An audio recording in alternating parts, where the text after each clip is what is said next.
Good morning, everyone. It's great to see so many of you joining us. There's a large number joining today, so I'm just going to give a couple more seconds for everyone to get in and get settled before kick-off. We'll be back in just a second.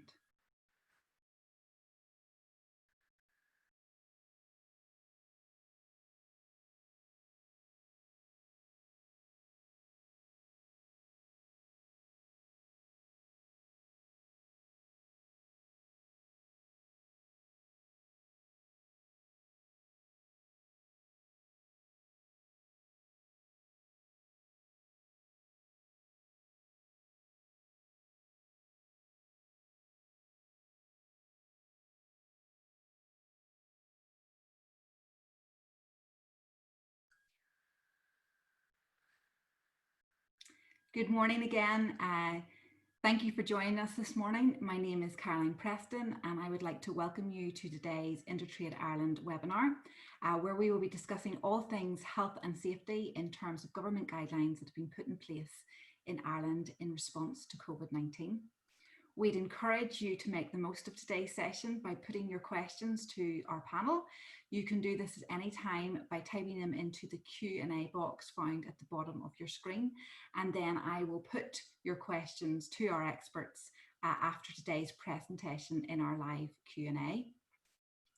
You can also use the chat box if you're experiencing any technical difficulties, as can be the case when things go virtual. These messages won't be seen by anyone else, they come directly to me. And one other note from me is that today's session is being recorded so that it can be posted after the event for you and for others, and these will be posted alongside the slide deck from today on InterTradeIreland's webinar. So without further ado, I'm going to hand over the floor to Deirdre McQuire from InterTradeIreland, who will formally open today's event and introduce our speaker. Thank you, Deirdre.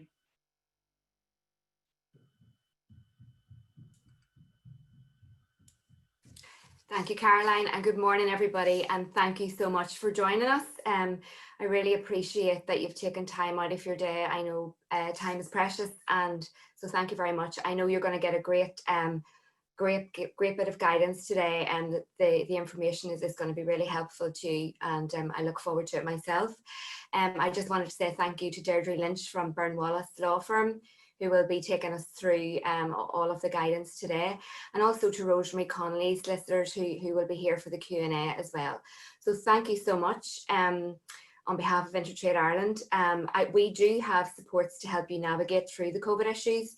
I will give you a little bit more information about those during the presentation. So very briefly, there are two supports that cover the COVID issues. One is called eMERGE, which will help you get your sales online, and I'll expand on that. And the other one is Emergency Business Solutions, and that will help you do quite a lot of things like accessing government supports. If you're worried about furloughing your staff, you can get legal advice, cash flow projections, quite a number of things. But I will do all that in the middle of the presentation, and I'll try not to keep you too long. So thank you so much for joining. I look forward to this today. We had one yesterday in Northern Ireland. It was also brilliant. And they will be recorded online, and you'll get all the information afterwards. And finally, thank you very much to Caroline from PKFPM, who is hosting the session today and will also facilitate the Q&A. So make the most of it, enjoy it, and I'll chat to you in the middle of the session. And thank you so much, Deirdre. Over to you.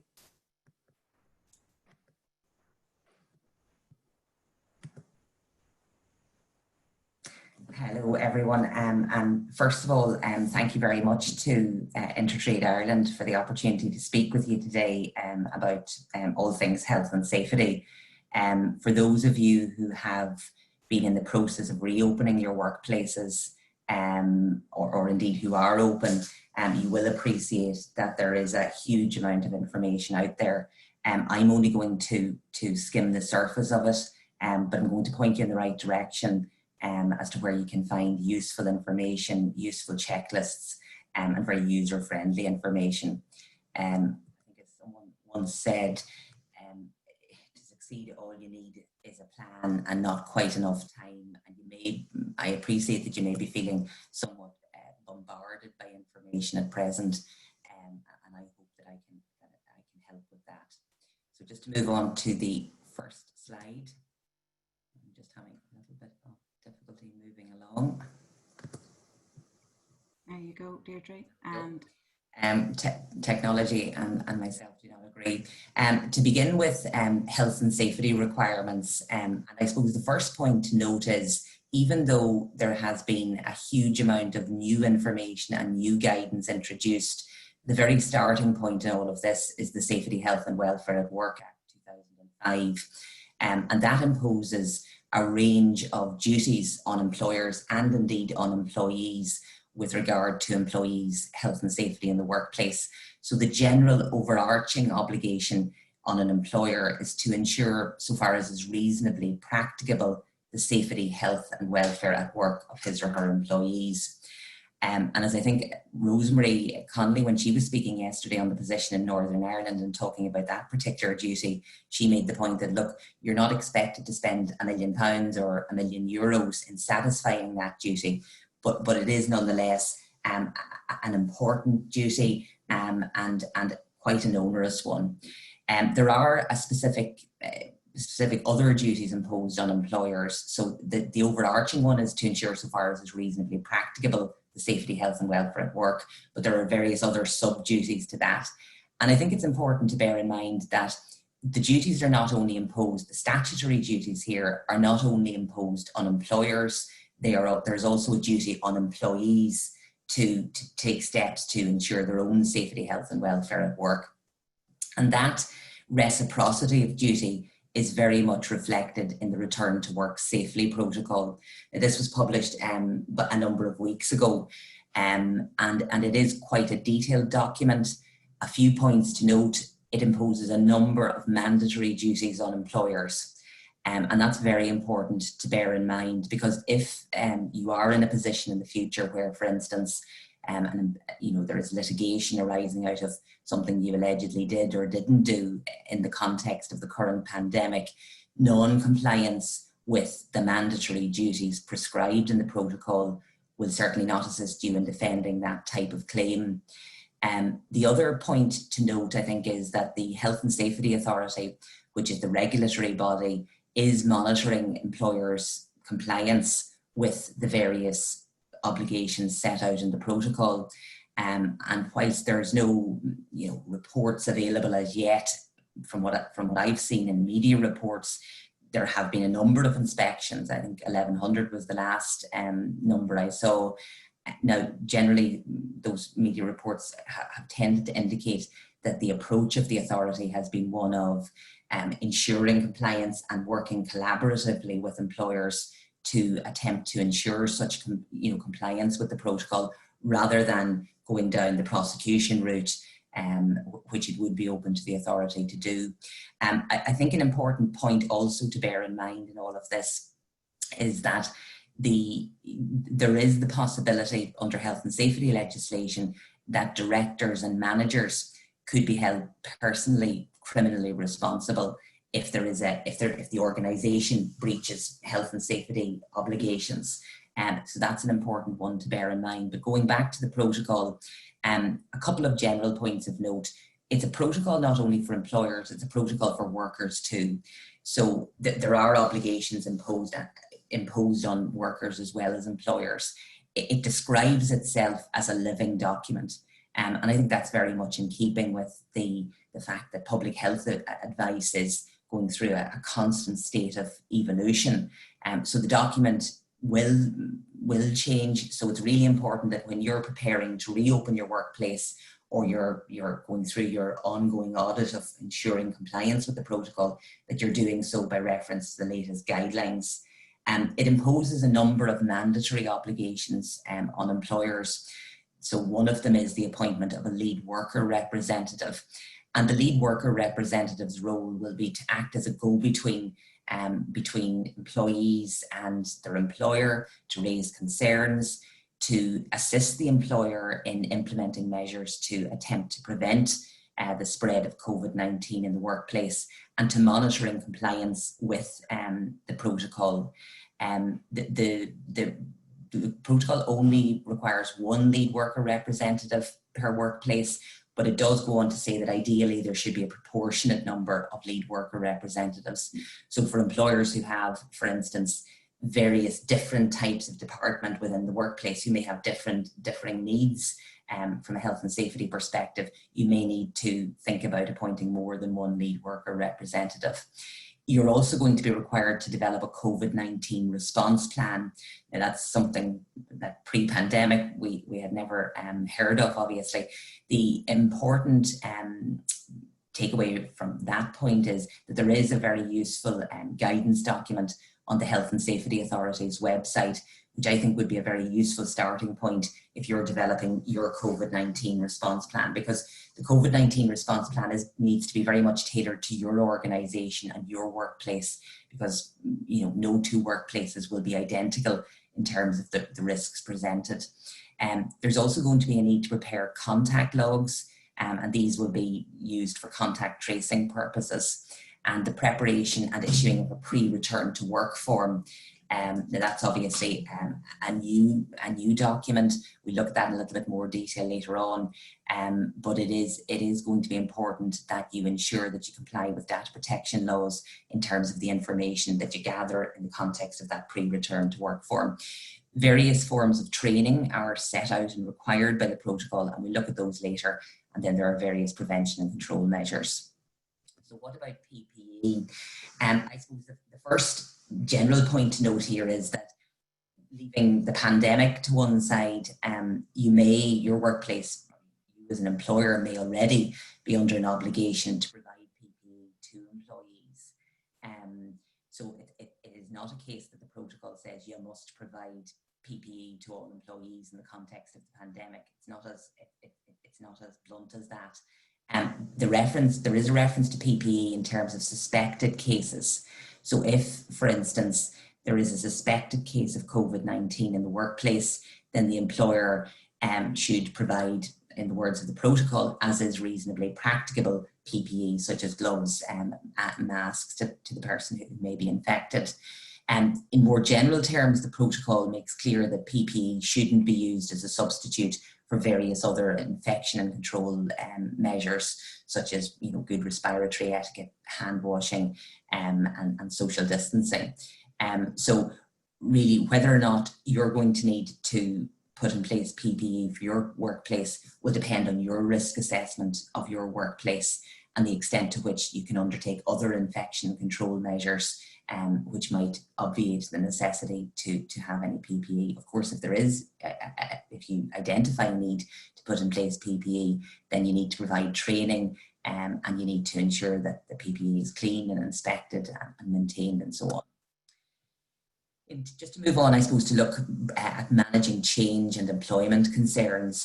And certainly in my practice area, I've seen a very broad range of queries coming from employers, like changes to remuneration, changes to working hours or patterns, redundancies, and changes in general to the workplace. And we are, I think it sounds trite to say, but we are at a point in time where we as employers are going through unprecedented change. And with that brings a huge degree of uncertainty amongst employees. The protocol, going back to that, does very much place an emphasis on the importance of occupational health services within the employment, also the employee assistance programme, and a range of various other mental health supports which are publicly available. In terms of the 4 bullet points that I've identified there, so changes to remuneration, changes to working patterns, redundancies, and indeed other general changes to the workplace, I think that it's obvious that those changes could carry a degree of legal risk if they're not implemented properly. So to take redundancies, for instance, depending on the number of redundancies which the employer is considering implementing, it may be necessary to go through a collective redundancy process in terms of changes to working hours or patterns. And again, going back to the protocol, there is very much an emphasis on collaboration and cooperation between employer and employee. So consultation is very, very important. But I think, where you're introducing change, I think it is important to do so not at haste, but to think about what the potential legal ramifications are and to try and reduce the risks materialising. In terms of advice and guidance in the protocol on changes to the physical layout of the workplace in regarding social distancing, the starting point is that if it's possible, then you must maintain social distancing in the workplace, so that the 2 meters distance that we currently have. And the protocol gives various examples of how you might do that. So for instance, introducing a no handshaking policy. You could also organise people into teams, stagger break times.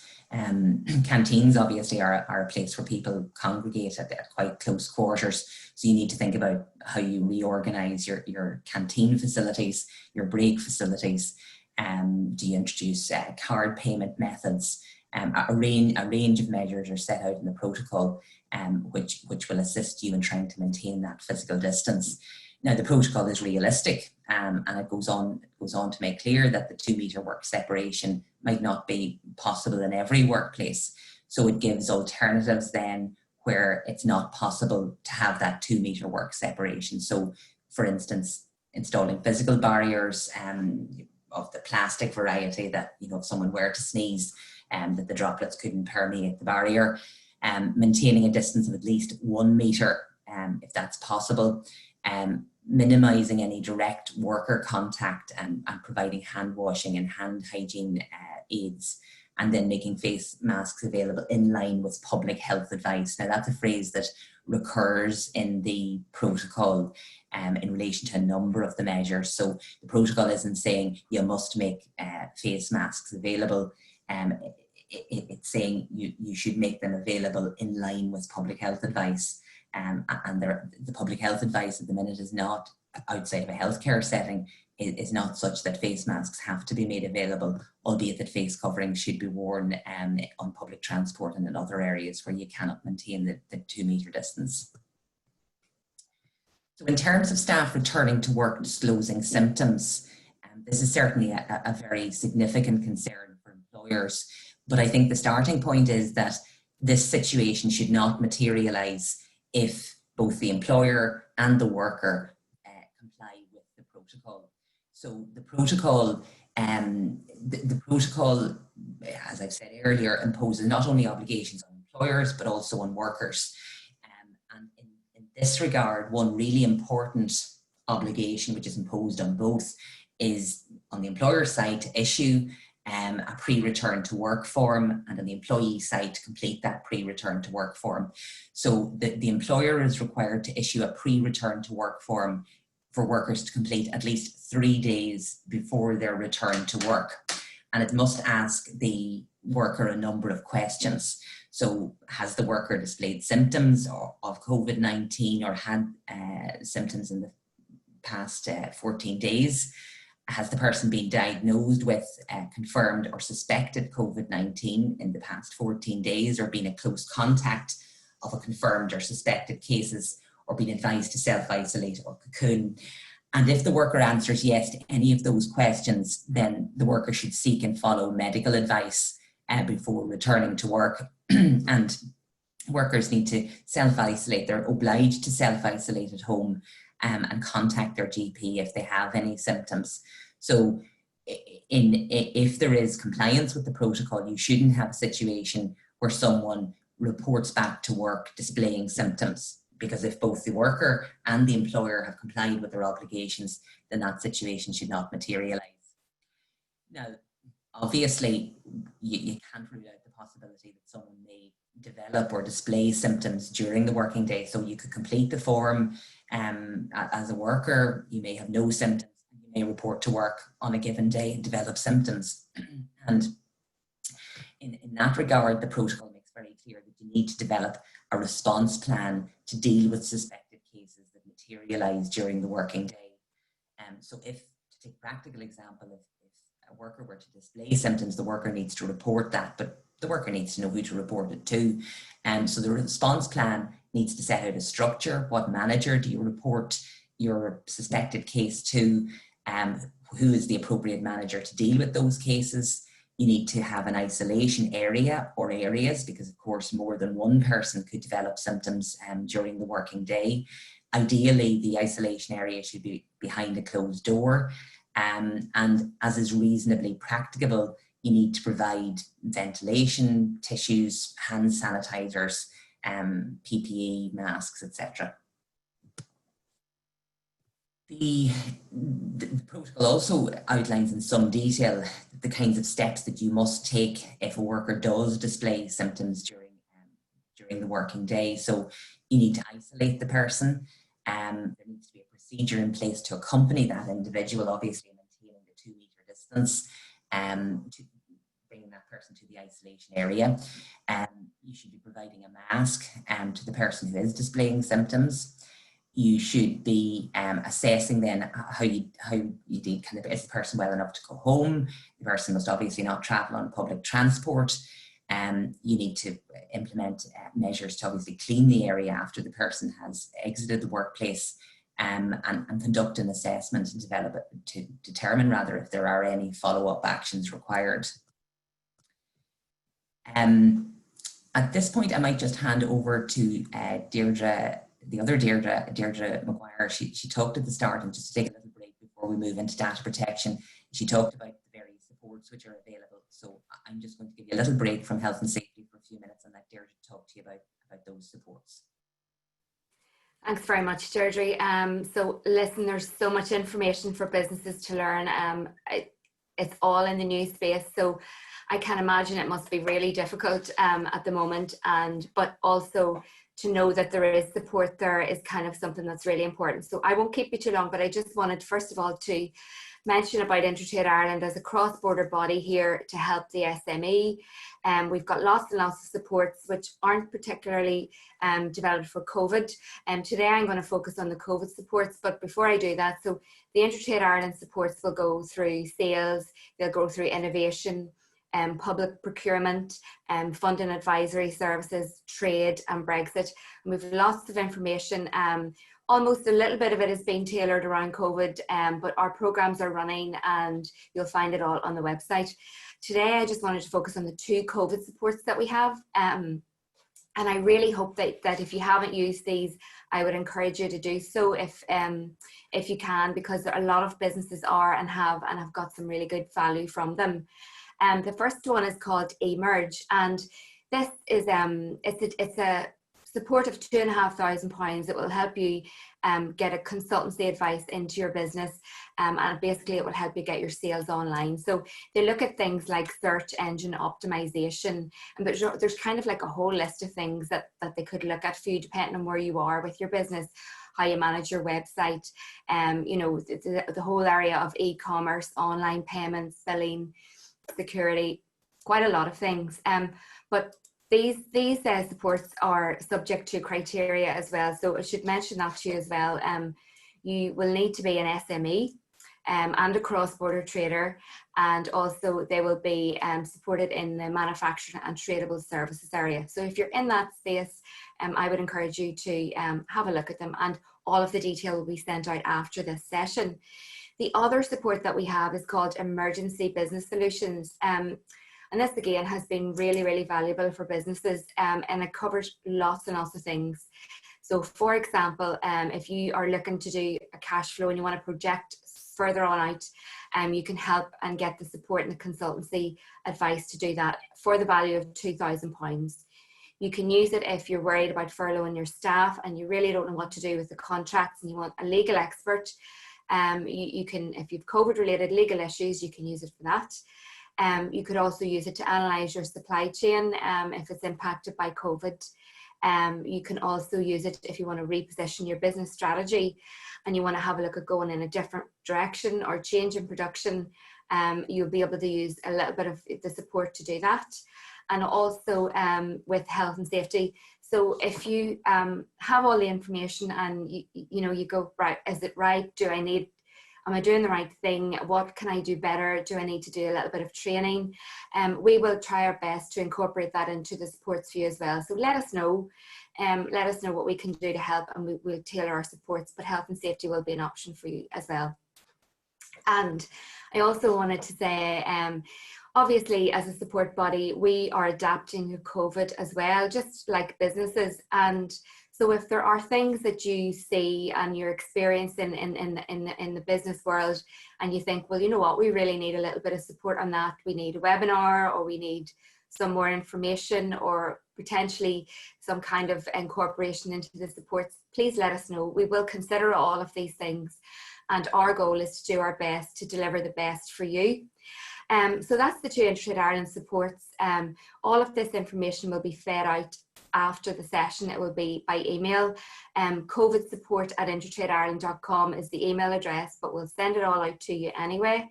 And the other things I just wanted to draw attention to are, and I know Deirdre is going to cover these, but so Debbie, the governments in Ireland also have a fantastic, I mean, they have a business support helpline. They have a really, really good booklet. And you've got your local enterprise offices, and you've got Enterprise Ireland, and you've got all of the state bodies there who will also help you. So if you need a little bit of support, we'll help direct you, we'll help signpost you, and obviously do our best. And thank you so much for listening. Thank you so much for your time. On behalf of InterTrade Ireland, we really, really appreciate it. And I genuinely hope that you get some really good tips from this today. Thank you. Oops. Okay. So just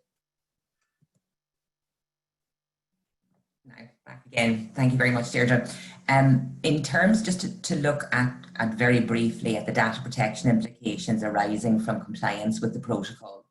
So the protocol requires, as I mentioned earlier, employers to maintain a contact log. This will be used for contact tracing purposes, to issue and have employees complete a pre-return to work form, and then to implement temperature testing. And the key phrase here is in line with public health advice. Now, there are just 3 examples of instances where, in maintaining the contact log, issuing the pre-return to work form, and if we get to a point, and we're not at it yet, but if we get to a point where public health advice is that temperature testing should be introduced, then you're going to be gathering a huge amount of personal data and a lot of what's called special category personal data, relating to individuals' health situation. So compliance with the protocol is going to raise data protection concerns for both workers and for employees. As a client remarked to me recently, pre-COVID-19, employees obviously weren't submitting medical certificates saying what their medical complaint was, unless of course it needed to be disclosed because it might cause infection to someone else in the workplace. Now employers are carrying a huge amount of this information, so you really do need to be conscious of the potential data protection implications. I point you here to 2 guidance documents, one from the Data Protection Commission and the other one from the Department of Business, Enterprise and Innovation. They have both issued recent guidance on the data protection implications of various aspects of the protocol. So the contact log, and a lot, there are recurring themes here, but the contact log, for example, the personal data that you hold in that contact log shouldn't be used for other purposes. You should be avoiding disclosing information in relation to a particular employee's diagnosis to other employees. And again, back to a general data protection principle, you should only be retaining the information for as long as is considered necessary for the purpose for which it is held. The pre-return to work form, the guidance here indicates that the form should not be retained once an employee has returned to work. And if you think about the purpose of the form is to ensure that workers and indeed their employer are not in a situation where someone is returning to the workplace who is, for instance, displaying symptoms of COVID-19 and who could therefore pose a risk to co-workers. So that's very much the purpose of the form, and that purpose is met once the form is completed and the person has no symptoms and has returned to work and has obviously completed the form. Temperature testing, just to touch upon this briefly and the potential data protection implications. As I've said, the protocol does not require employers to conduct temperature testing. But if public health advice in the future recommends such temperature testing, that it may be required in the future. But as matters currently stand, all the protocol says is that temperature testing is only to be undertaken in line with public health advice. So the public health advice at present is not to undertake temperature testing. The Data Protection Commission states that employers considering implementing temperature testing must be in a position to justify why any processing of personal data is necessary to mitigate an identified risk. And the DPC goes on to say that public health authority advice will be key in assessing the proportionality here of the employer's actions in terms of undertaking temperature testing.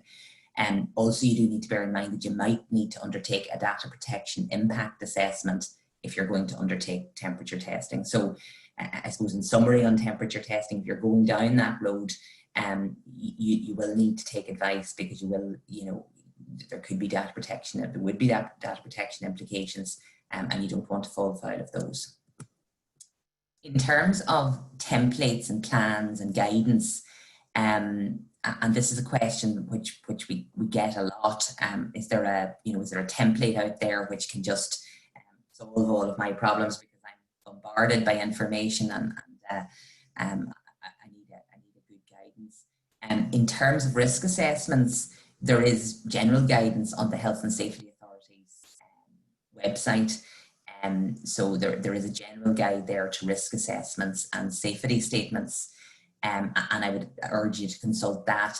Other documents that you need to read and you need to be familiar with are the protocol, obviously, which I have talked about at length, and the two recent guidances issued by the department and the DPC in relation to the potential data protection implications of the of compliance with the protocol.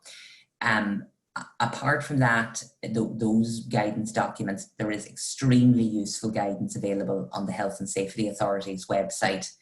As I mentioned at the outset, there is a requirement to put in place a COVID-19 response plan, and the Health and Safety Authority has issued, for educational purposes, a draft COVID-19 response plan, so a template document that you can consult, and I would urge you to consult it.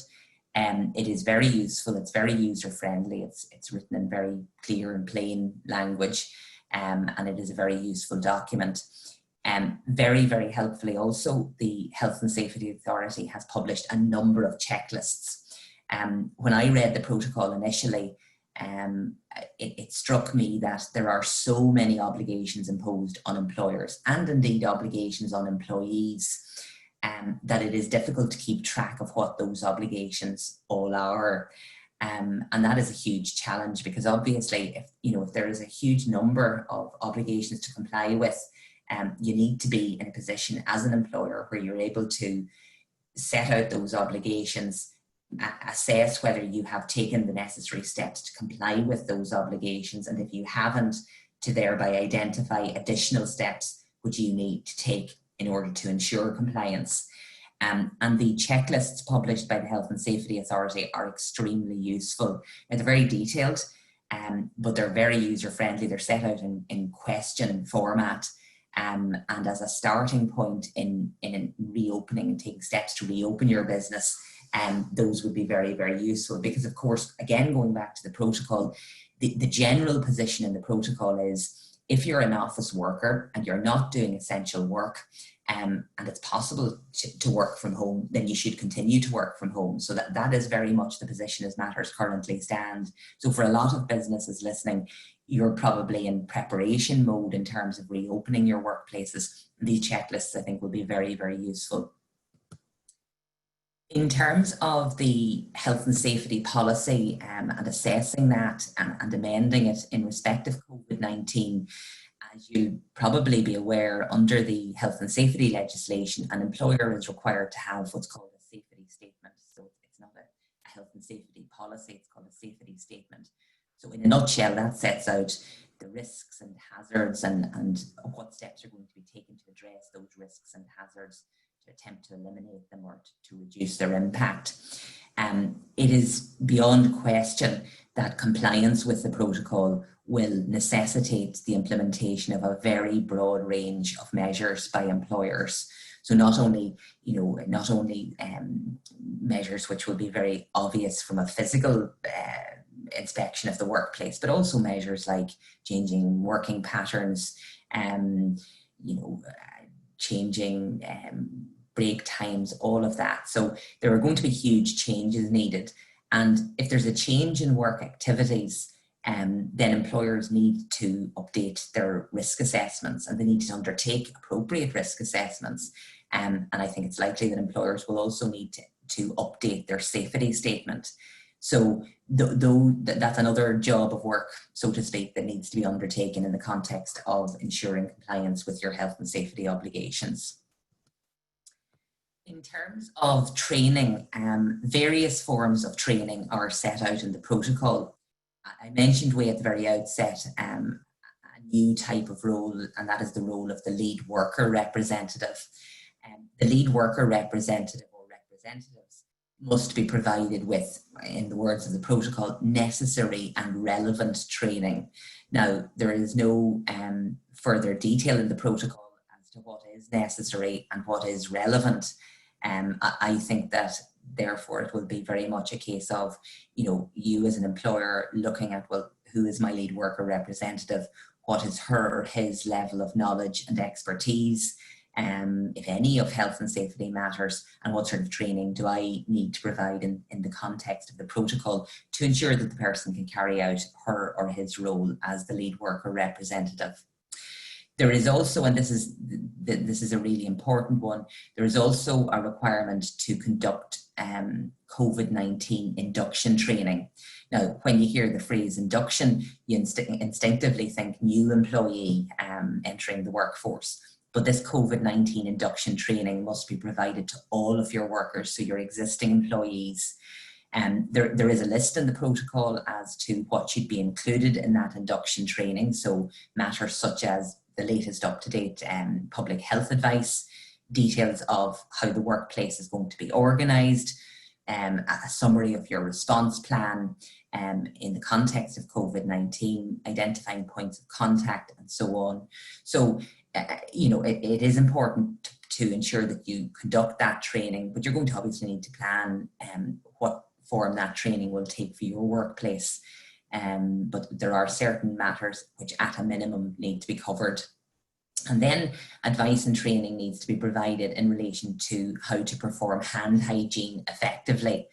And that's another form of training which needs to be provided. Now that has very much been a whistle-stop tour of various discrete aspects of the protocol and indeed the health and safety legislation. And I'd be happy at this point to take any questions that you might have.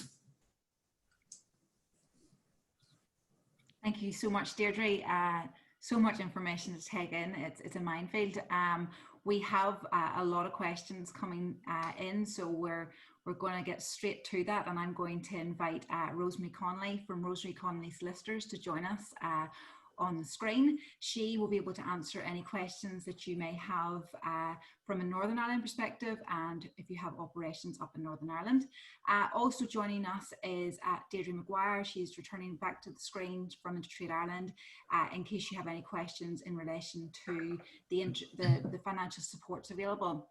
So if we get straight to our questions, and thank you for sending those through to us, it's been great.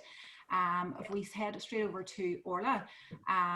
Now, Deirdre, you did touch about employee consultations, but perhaps you go slightly deeper in that. She's wondering that if employees are reluctant to come back to work and are set up working from home remotely and doing well, and you have already staggered their return to work, are you obliged to meet their concerns by meeting the requirements and pushing out their return to work dates further? That's a really good question, and it's one that's coming up a lot. I think the starting point in questions about return to work is, well, what type of workplace is it? Is it, for instance, like my office work, which you can do from any location once you've got a laptop, or is it work where the person needs to be physically present? And as matters stand here at present, if the person is, for instance, doing office work, it's not essential work, and the person can work from home, which seems to be the case from the question, then the advice at present is continue to work from home if you can.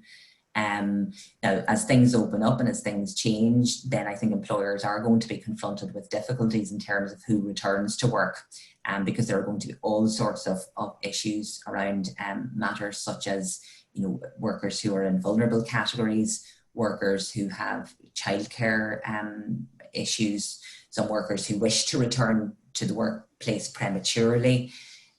So to the question, if the person can work from home and can perform her or his role from home, then the person should continue to do so. I'm not really sure. I mean, we might have to get more detail at if the person wishes to get in contact at a further point, some further detail in relation to the individual's specific requirements, because it seems from the question that the individual may be requesting specific things. I'm just not sure, but in a nutshell, if the person can work from home, she should continue to do so, or he should continue to do so. She does go one step further. Say the employer really requires the employee back to work, and the employee doesn't want to come. Can they be pressurized to return to work? I'm nodding my head, not in agreement with the pressurized question. I'm just nodding it because it's very much a question that's coming up. So if the person cannot perform the work from home and must be physically in the workplace, and the person is reluctant to return to work, but the first step is, and this is emphasised at length in the protocol, the first step is around communication and consultation. And I think that was a point which Rosemary made yesterday in relation to the position also in Northern Ireland, that consultation is very important. So, a person's refusal to return to the workplace could be motivated by a very legitimate concern about the employer's, I'm not saying this is the case here, but just to take a hypothetical example, it could be motivated by an individual's very reasonable and legitimate concern about an employer's cavalier attitude to health and safety. It could be motivated by concern because the person has an underlying health condition which renders her or him extremely vulnerable to COVID-19.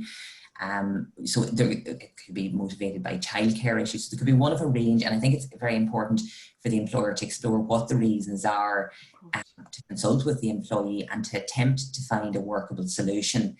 I would not be encouraging employers to, if an employer does not investigate what the reason is and simply says, no, you must come back to work, I think that would be a very unreasonable position for the employer to adopt, and one which could lead to possibly not litigation, but certainly to internal difficulties and grievances and so on. So explore what the reason is and then think about what steps you need to take. Thank you. I hope that answers your question. The next one is in from Ali.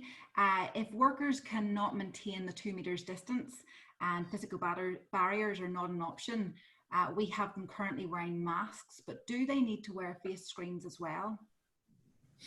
There's nothing in the protocol about that, and to my knowledge, I mean, that's probably more a medical really rather than a legal question. It's not one that's addressed in the protocol in terms of face screens. I know I have in some shops, for instance, you see people wearing face screens. There are a range of other measures set out in the protocol in relation to the physical distancing, and face screens is not one that is mentioned. I would suggest that the employer take advice from an appropriately qualified public health person to determine whether or not that type of measure could have a positive impact on the reduction of the risk. Absolutely, thank you, and thank you for your question, Lee. Moving on to employee wages, what do you do if an employee doesn't accept a reduction in wages? What is the employer? It's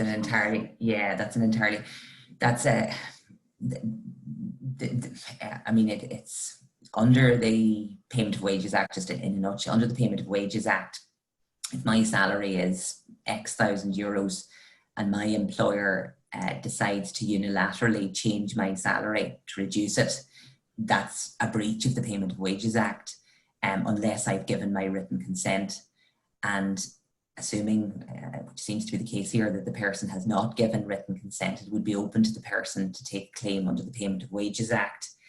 So in essence, and whilst it certainly was a feature of the last recession in 2008, where many companies implemented very difficult measures in terms of reducing wages, it is a breach of the Payment of Wages Act, and you cannot unilaterally force it on an employee. If you do so, you face the risk of a claim. And you want to avoid that at all costs. We have a question in from John. John, thank you for your question. If an employee is suspected of going abroad, what should be done before they return to work? Okay, I'd almost divorce the abroad piece from the what should be done before the person returns to work, and bring it back to the general position in the protocol. So all employers must, before people return to work, before their workers return to work, issue and have employees complete a pre-return to work form. And there is a template pre-return to work form available on the HSA, Health and Safety Authority's website. So in answer to John's question, that person should, like all other workers, be completing the pre-return to work form. And that asks a range of questions, which will enable both employer and employee to assess whether or not the employee should be returning to the workplace. So that moves beautifully on to our next question. So would these return to work forms not need to be retained as evidence that the employer is following protocol correctly, particularly in the event of claims being taken later down the line? And I suppose this question in from a different John is referring to the way there's a push and a pull in GDPR. Yeah, yeah. I mean, I suppose I should answer this question by saying I'm an employment lawyer, not a data protection lawyer. So I do appreciate that there is a push and a pull. The data protection position in the guidance, which has been adopted, suggests that the form should be destroyed. But I mean, I do appreciate that there is a conflict possibly there between data protection on the one hand and employment on the other. But I mean, it's difficult. It is difficult to resolve that. The data protection guidance at present is to destroy that form, and indeed one of the guidance refers to having the employee returning the return to work form to the employee as the employee enters the workplace. So I mean, I think it's up to the employer really there to assess what it does, but that's certainly the data protection guidance at the minute. Thank you, Deirdre. A question in from David in relation to the induction training. Am I correct in saying that this would be carried out by the employer and possibly the lead worker, and not a formal training program from an outside agency? Yeah, I mean, I think that the induction training is something which could be undertaken by the employer. I don't think that an employer need necessarily engage an outside agency to do it. If you look at the template checklists which are available on the Health and Safety Authority's website, they will give you very good guidance in relation to the induction training. And it's like a lot of issues arising out of this protocol. You do really need to plan. So if you plan the training and you ensure that you address all of the issues that are set out in the protocol, use the checklists, an awful lot of the induction training is terribly obvious. And it's obvious when you look at it, but in terms of planning it, consult the checklists, and you should be able to, I think, do it yourself. Great. I'm sure that's music to their ears. Then another question, and these questions come in thick and fast. Thank you.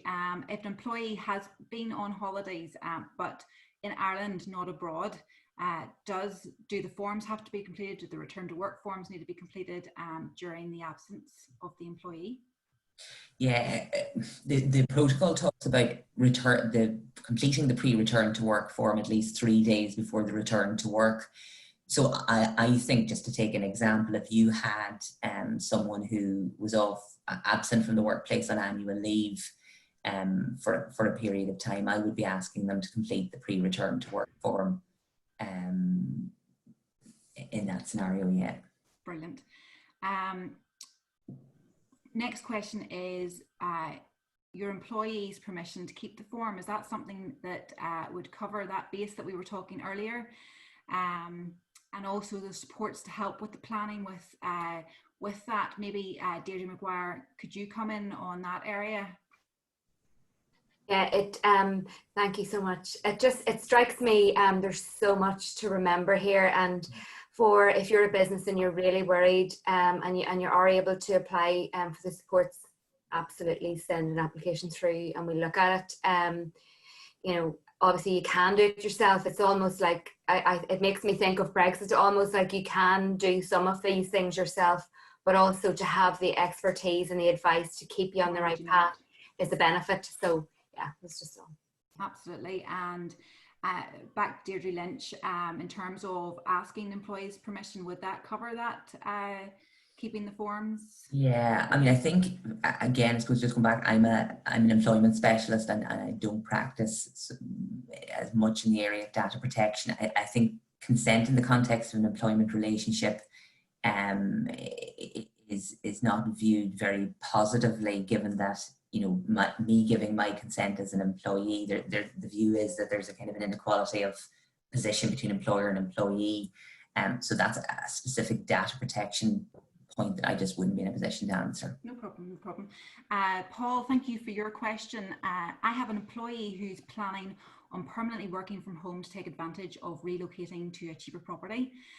Can working from home be construed as a customs and practice, i.e. when the pandemic is over, can I demand that they come back to work?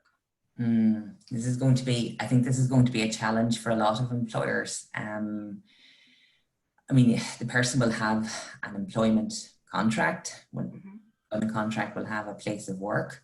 The place of work will have changed on a temporary basis because of lockdown here, which we've had now for a number of months.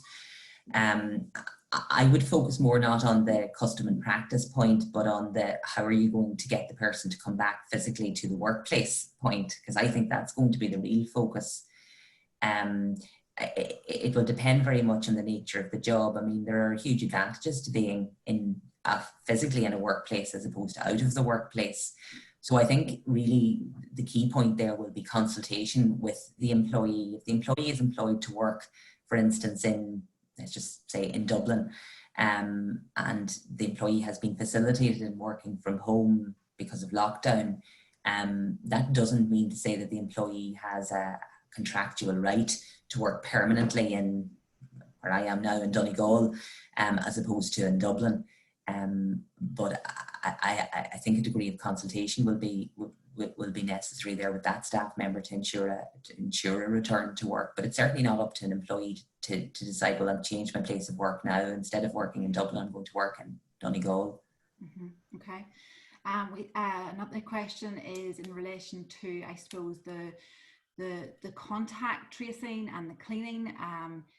Could you advise on the guidelines of shared bathrooms between offices who also service external clients? Yeah, I mean, I think that's going to be hugely challenging. There are a range of cleaning measures are set out in the protocol. So I think you need to be considering those. You're possibly going to need to, and in most cases, I think you will need to, unless there are huge bathroom facilities, you will need to close parts of your bathroom facilities to ensure that, you know, not more than one person enters at one time. You'll need appropriate signage. You'll need to communicate that to staff. You'll need to ensure that there's a rigorous cleaning regime implemented, you know, in order to minimize risk. So I think you will have to probably close part of your bathroom facilities and restrict their access. Great. And this is a great question. Do you have any insights on how the Health and Safety Authority enforcement is being handled? Are there likely to be forced inspections? What in terms of when you come back with those inspections, are they likely to be engagement and improvement focused or fines and charges focused? Yeah, I think